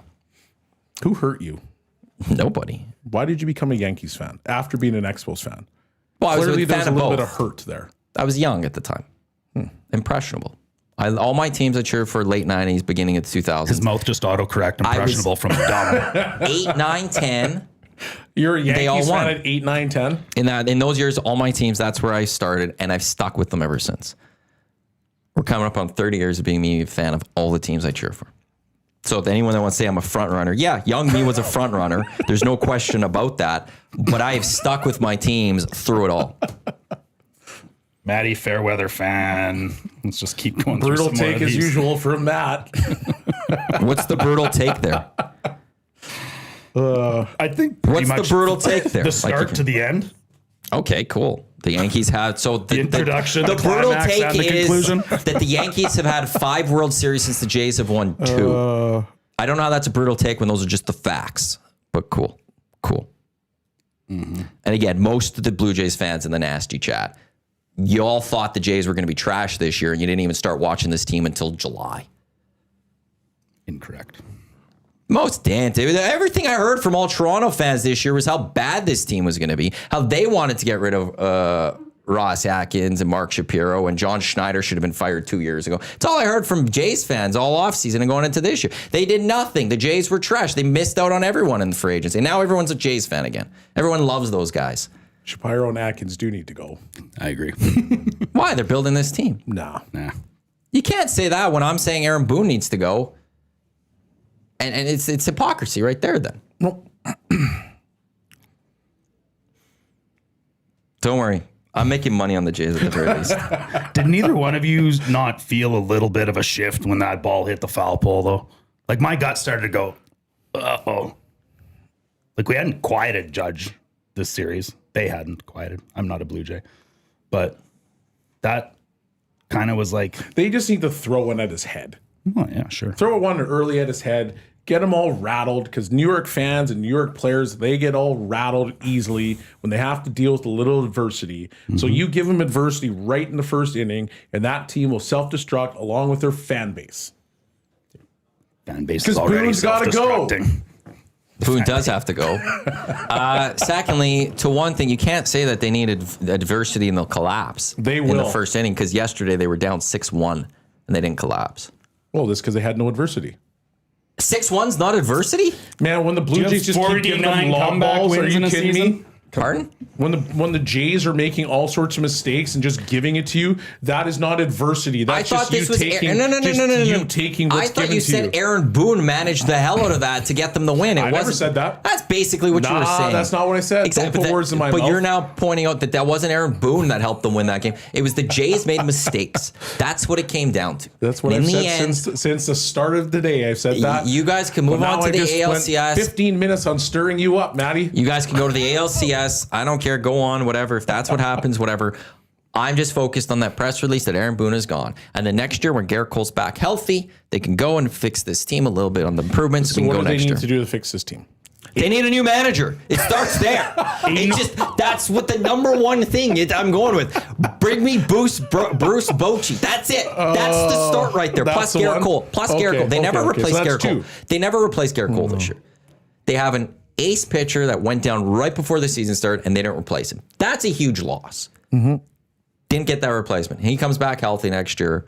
It's a different story. We got a straight shooter in the nasty chat. Aiden O'Neill wants to know how many of the 162 Yankee games you watched this season. Oh my. I don't know, but I follow every game. It's not about that. I follow the team. No. My thing is, you didn't even Blue Jays fans, you don't even watch the those games. bandwagon Blue Jays fans will just stop tuning in and knowing anything that's going on with their team. I follow every single one of my teams throughout their seasons. I know what's going on with the who they're playing, their series, where they're on the stands. I'm constantly looking at my team. I will give Matty that. As much as I want to, I'm currently stirring him up. I agree with him on When that. my He does. teams are trash, I'm still following along with what's going on with them. I get angry. I may stop watching some of the games because I'm pissed off. Like Manchester United, for something like last year, I stopped watching Manchester United games. I knew the next match Manchester United was playing, though, and I knew that it was going to be pissed off when I saw that scoreline. And I saw that scoreline. I wouldn't watch highlights. I follow my teams still. Even when they're bad, I will follow my teams throughout their entire year. I get angry. I don't watch all their games. Like, I didn't watch the Ravens this past weekend. Now, I was out of town, but I was following along with them getting destroyed by the Texans. Which is wild, by the way. Cooper Rush isn't the answer. No. What is this, Yankees lunch? Matty But Hyman. yeah, if the Jays were trash this year, like everyone thought they were, most people that are praising the Jays right now wouldn't know anything that was happening with their season after the first couple of games. they would tune out. I still would follow my team. I got lines for the Oilers. What a transition. From Tom That's a Gazzola. professional segue right From there. Tom Gazzola, 24-25 Western Conference Championship banner also is been hung. It's sitting there. Yesterday. McDavid in between Draisaitl and Frederick. Nugent Hopkins in between Mangiapane and Savoy. Henrik in between Howard and Tomasek. Philp in between Podkolzin and Kapanen. So again, the forward group. McDavid with Draisaitl, Frederick. Nuge between Mangiapane and Savoy. Henrik in between Howard and Tomasek. Philp centering a fourth line with Podkolzin and Kapanen. Deep pairings. Ekholm, Bouchard. Nurse, Regula. Kulak, Emberson. Skinner gets the start. Again, for Woolman, he wasn't, it was announced last week they wouldn't be necessarily good to go for the start of the season. So there's your lines. As Reed Wilkins is saying, Lazar and Stetcher scratched tonight for Oilers and Flames. So there you go. I don't know if you guys have any thoughts for any of that, but that's what. I don't. Okay. Savoy on the second line. Interesting, I guess. See Savoy on the second, Ike on the third second line. That's a very small second line. Ike getting the start on that third. And we'll see how Who's it that other forward. winger? Savoy Nugent. Why can't I think of it? Mangiapane. Oh, wow. Yeah, that is. And like, okay, so DVD says Philp's line is he has him as the third line and Henrik's the fourth line.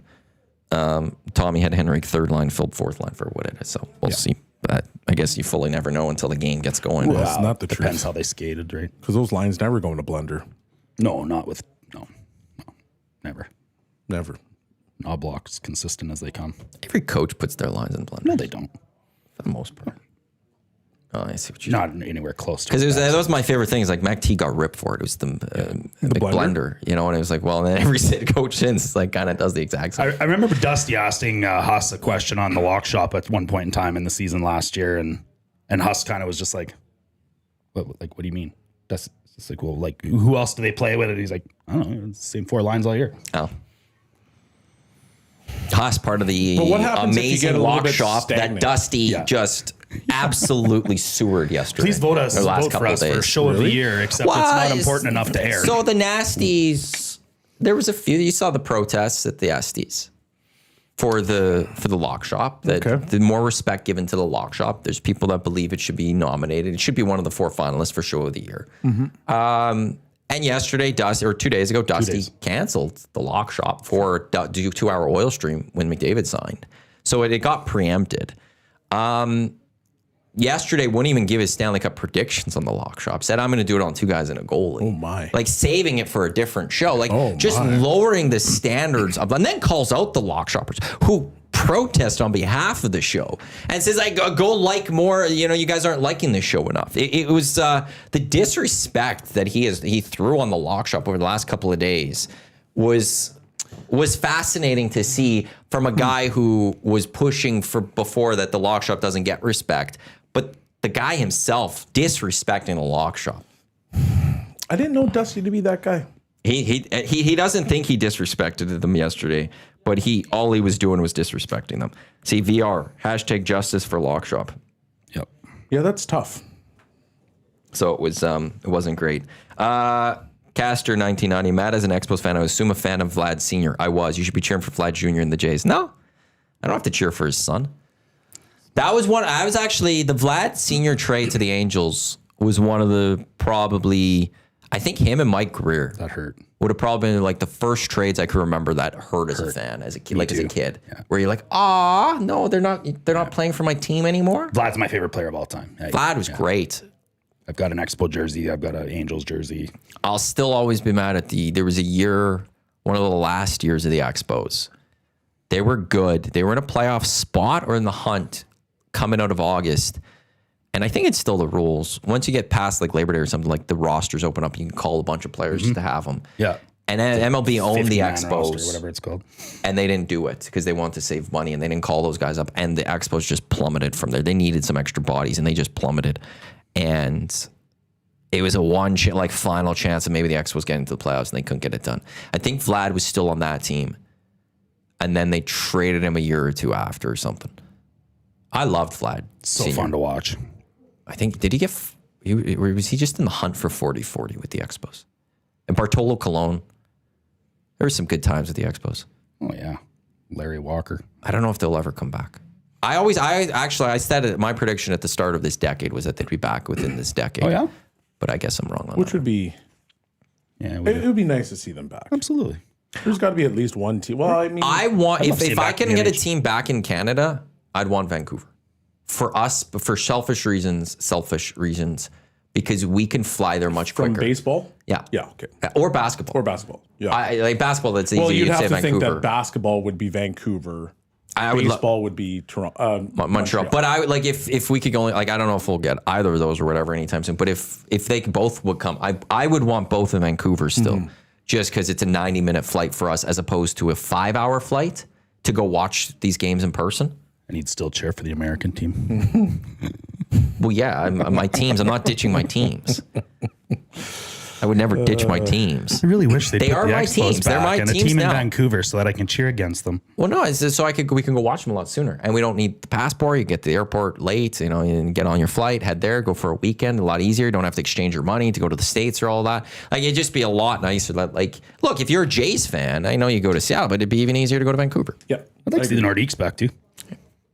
There was something recently where that's never happening. Yeah, No, there I was, know, yeah, I get I that, can't remember what I saw. I think it was last week. There was an article or something. I didn't fully read it. Just quickly, I can't remember who it was, but saying that like they're like coming to the realization that it's not going to happen. Yeah. Yeah, because it's going to be Atlanta, Houston, Arizona, Those are the big three that are going out there right now. and then the other speculation is New Orleans, San New Diego, Orleans, really. Kansas City, San Diego can't even keep a football. Wait, what was the first three? Atlanta, Houston, Arizona. and Arizona. So then possibly New Orleans. And then possibly New Orleans, San Diego, Kansas City.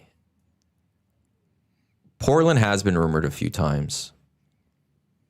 I don't think recently. That's where you get to your 36 within. I can't Yeah, they remember want to exact do it number. quick. Yeah. It's going to happen. I think we'll have at least 3 of those teams announced, if not all 4, by the end of this decade now. Yeah. Like at least announced. Like Yes. like in the next year or two, I'll probably see 2 of them at least. Where does expansion Yep. stop? I think 36. that's it. 36. Because now, and like the one argument that there, like I'm worried about the watered down product that we'll see. Because There's a lot of good hockey We players. talked man. about Are this there, the other but- day, but is there enough top end players to put on those teams so that, and then because there's also talk of then expanded playoffs and stuff. So I don't know. But the thing though is like the NFL is only at 32 and the other 2 are only at 30. How do you get to 6? But there's 7 Canadian franchises, and every one of those leagues except the NFL has one Canadian franchise. could you That's it. see a time where baseball decides to do some expansion? Baseball and NBA will. Yeah. It's coming. Europe, though. They're looking at they're looking at the fact see that like, Vancouver. they're seeing the NHL Not in the is giving NBA? them the NBA's got Vegas is 1. Yep. It's an easy 1. Yep. Seattle's 2. Baseball's also got I guess Seattle's. Yeah, those are the you're 2. right. Those are the 2 that it starts. Bring the Supersonics You back. have to bring the Supersonics back, and then you're going to Vegas. You're getting to that market. Then it's okay. Where do you go from I'd there? be curious though. Baseball is Nashville is a big one, and that Yes. because Vanderbilt too, like they've got a big basketball area. I think Vegas. Vegas is getting a team because the Athletics are going there Athletics are already. going, Yeah. I think Portland's a big one that's being rumored. Charlotte, Okay. I think is being rumored for them as well. And I will stand by this, and naturally Canada's are thrown out there. Vancouver's thrown out there, and Montreal is being thrown out there. I think the one Jeff Crushell always says that I think baseball would be so smart to do it because that place would be sold out every single game. It's Mexico City. Yeah. Yeah. They love their baseball. They're huge into their baseball. If you build a 45,000 seater, that one will be sold out every game. Like no team basically sells out almost every one of their games. Jays, what is Rogers? 40-some thousand. Yeah. Midweek, they're not selling 40-some thousand. No. Yankee Stadium's not doing that. Red Sox can do it in Fenway and Wrigley can because I think those are only like 30-some thousanders. So they get closer to that number. Mexico City might actually do it though. You've got 20 million people in the area. Yeah. And they love their baseball. And you could be the first truly North American league of the 3, of the 4, Yeah. if you get into Mexico. I'd always be curious. And it's the ownership part of Canada too. Yeah. I'd be curious if you were in basketball and you were looking, so you got Vegas and you got Seattle. I'd be curious to see if I could relocate Memphis. Because there's now starting to be reports that players aren't even wanting to be in Memphis because of how dangerous the city's become. Where would you move them? I don't know. Could you relocate them back Wouldn't that be something? to Vancouver? And now you've got your own little Northwest division. So I want to see. Here's March. This is a Forbes article. Look at possible cities that they had. I'm just trying to see where. Avery said that BC Place was built with baseball in mind. And Matt Hyman said that Jasmine's entered the chat since we started talking about Vancouver.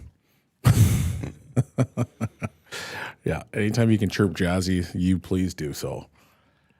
Yeah, because you'd have, like, that division would end up being Vancouver Grizzlies if they came back and you relocated Memphis. Mm-hmm. You'd have the Seattle Supersonics, Portland Trailblazers. Like, as a quick start, that would be It's a handy little awesome. division.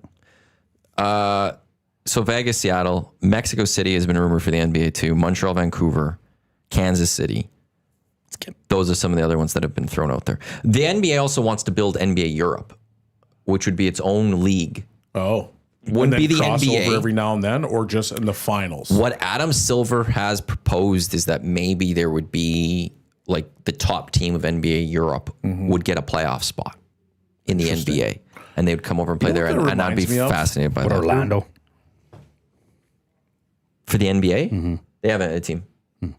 This reminds me of when I Orlando was Magic. playing hockey in Europe, Not and for they the were NBA, sorry. MLB. Yeah. I don't know if I've ever seen that one for MLB. Somebody said it here. Maybe. It reminds me of when the KHL was trying to create a 60-team league, Yeah, I remember that.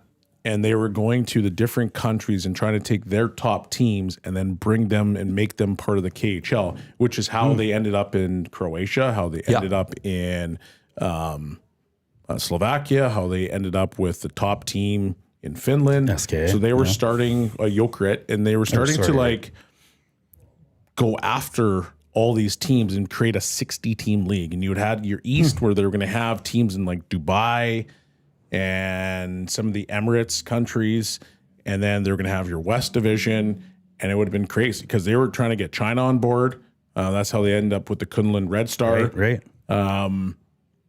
That's what some of this stuff is starting to remind me of. Interesting. Well, and I think they're all looking at the European soccer model of the Champions League, and how do you build a Champions League where you're, like, for that, it's the biggest clubs across Europe meet in this competition while they all have their own respective leagues. So how do you possibly go do that? I'm always just going to be skeptical of a league. Like, the NBA Europe one makes sense to me because you're creating your own league over there. You're not adding it to the NBA. I'm skeptical of the NFL ever getting to Europe. It's just time zone, having to travel all of that. And, like, the Vikings were complaining. I think it didn't go well. The Vikings stayed there. They played back-to-back games out in Europe. And it sounded like it was a disaster. And But probably won't happen that doesn't again. make sense because the time zone from the east to the west, you're still traveling multiple time zones. So You're- if you're going from the east coast to London, for example, it's not that big of a difference. It's 5? Yeah. Well, but it's 3 the other way. 3 to 5 is a little bit of a difference. British Columbia to the Maritimes. And but That's then exactly but what now that you're is. adding, now you also have Central Mountain and Pacific, and you're adding, so that Mountain's 7. Pacific's 8 hours difference from Europe. And then, like, it's Yeah, fair, but it's and you could, but then, and that's what, like, this Minnesota one. There's a full article written. I think it's on ESPN. That I'll have to go. I saw it Minnesota this morning, can't but really complain too much from being in the central time zone. no, but they were there for 2 weeks, and I think the only way this works is if you add European teams, is if teams go over there and stay over there for a little bit. And Minnesota went and stayed, and they played back-to-back games, and it doesn't sound like it went well. Really. Like, what portion of that didn't go I have to go read. I just saw it this morning before send I it to could me if read you it find too. Yeah, I gotta go find it again and go through it, and it doesn't sound like it was a good experiment for the Minnesota Vikings. I'm curious. Very curious on that one. I'm getting a little annoyed with sports in ways. Spain's bringing a soccer match to Miami, which just goes against, like, in soccer, the regular season's a home and a away. against every team. Yep. Well, now you're doing a neutral site for one of them. It just messes with that vibe. And I have a worry that soccer is going to start adding a bunch of games across away from them, which messes with the integrity of the league. I'm worried the Super Bowl is going to be in London one day. For sure it will. And I don't want that. But they're trying to capture new fans. Every sport is trying to capture new fans for their audience. This is your championship. The game would have to be moved up because you can't play at 4 o'clock our time because that's when it is, because that would be 11 o'clock. I believe, like, the chase for that extra dollar is ruining to a degree what we have that's great. I won't disagree with you. And that's where I'm getting annoyed by sports right now is money is messing with things. Money rules everything right now in the sporting world, and it's why you will see that. Mexico City might get a game.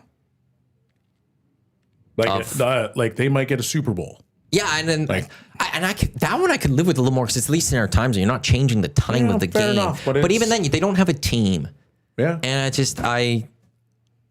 But it goes back to the idea of what college football is. You have these neutral site stadiums that are unbelievable. Oh, that's getting worse. Well, Arizona State. That's what it used to be, though. Arizona State's going with someone to London next year. Why the hell is Arizona State playing in London? Makes no sense. But here we are. Where did you say that article was on the Vikings? I got to go find it. There's one on ESPN here. That might be the article then. That might be the article.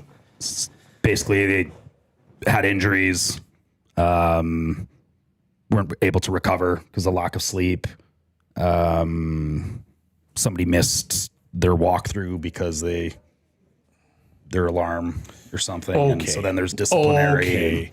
I mean, that is just called Charmin Ultra Soft. Lack of sleep. Man, there's so many pills that you could take that make you go night-night. it was tough. I don't think we need to get to sports to be like, let's go take more, have more pills, have more drugs. I'm not listening to this. No. Because if you spend 2 weeks there, you spend 2 weeks there and you miss a team meeting because of lack of sleep, well, guess what? You were out partying too much.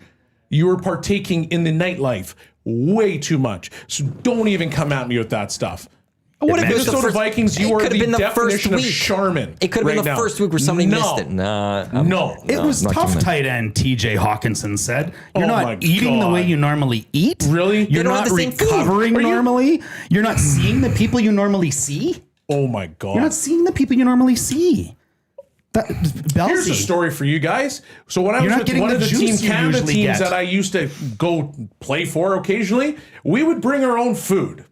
We didn't have a budget that looks like an NFL team.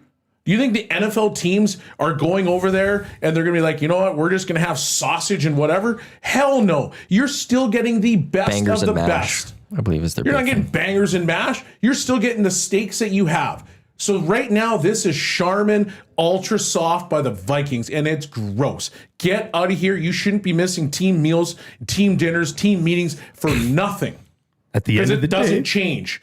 At the end of the day, it's like, quote, let's grind. Let's not seek comfort. Let's grind. Man, you live in comfort. They had to grind. Poor guys. This is why it's not going to happen. Poor guys.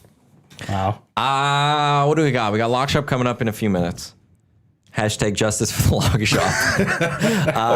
It's on today. Oh, great. Yeah, the Lock Shop's going to be on today for the second time this week, as opposed breaking news, even the though Lock it's a Shop Wednesday. is canceled because they need to have a 2-hour oil stream to talk about the Ekholm signing. We've got oil stream at noon, unless Dusty Paul listens to what Dash says and changes the Lock Shop yet again. Sorry, guys. We've got EST afternoons. We've got the Reed Wilkins Show, 7 o'clock. We've got the GCLT's oil stream pre and post game show. Time is all of Benny Thompson. They'll get you set for the Edmonton Oilers' first regular season game today. Again, as Dash just said there, Ekholm signing a $3 by $12 million deal. So he'll play this year, and then they have Ekholm for 3 more years after that. Bellsy, Dash, thanks for coming in. This was the EST Hangout presented by Sentinel Storage, Canada Storage Expert. As I said, coming up next, it is the Lock Shop. On behalf of Bellsy, Dash, I'm Matt. Thanks for tuning in to the Hangout here on Edmonton Sports Talk, your clear choice for Edmonton Sports, presented by Play Alberta. Lock Shop, I think, in a few minutes. Don't go anywhere. Let's go. There you go, right in front of the camera. First-time guest, long-time listener, fan of the original draft commissioner. Welcome to the EST Hangout presented by White Claw Hard Seltzer. The difference is clear. Matt Iwanyk, Tom Zola with here, joining us today.